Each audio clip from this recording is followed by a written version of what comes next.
K Black Boxing, coming to you with another video. I was reading this article on boxing and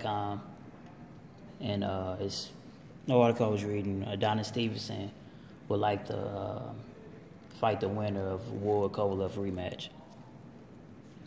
And in my opinion, that is definitely good.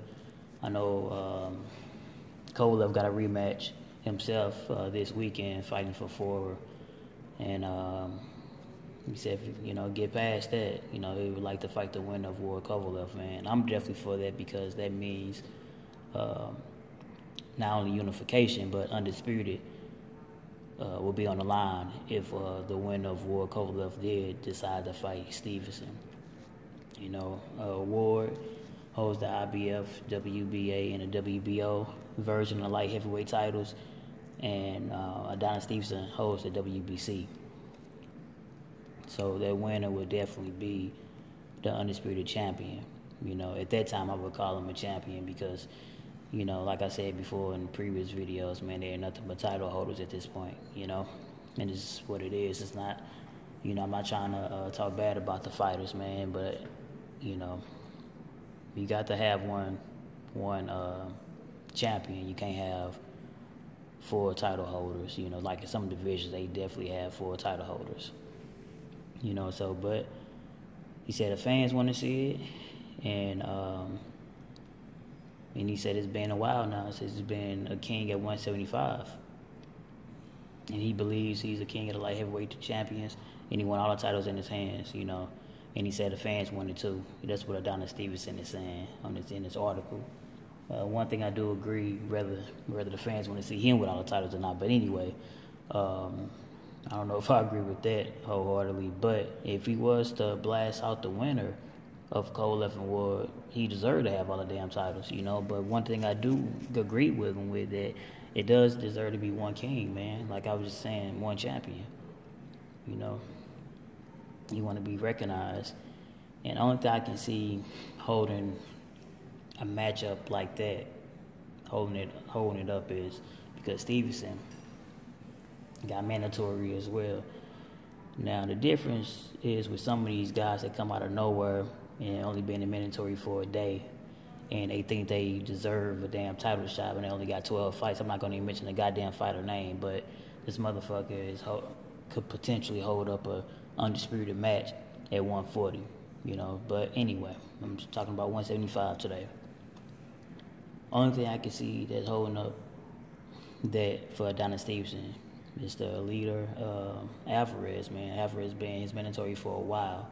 And I know he been paying him step-aside money. I believe it even in this case. For him to fight from Ford, he paid him step-aside money, and he's on the undercard.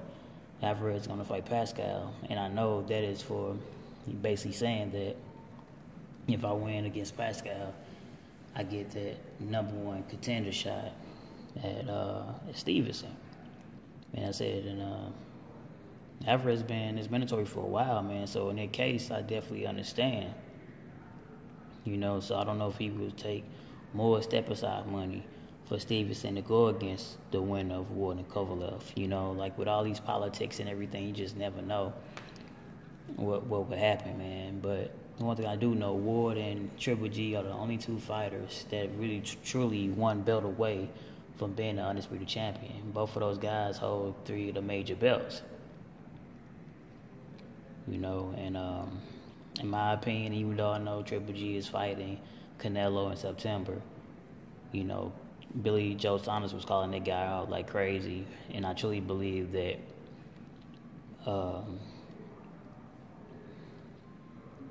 Triple G could have squeezed in that fight with Billy Joe Saunders and became undisputed before he fought Canelo. I know Canelo is the big money fight, but and he sat out and listened to Canelo's team so he can get the fight with Canelo, But in my opinion, he could have squeezed in that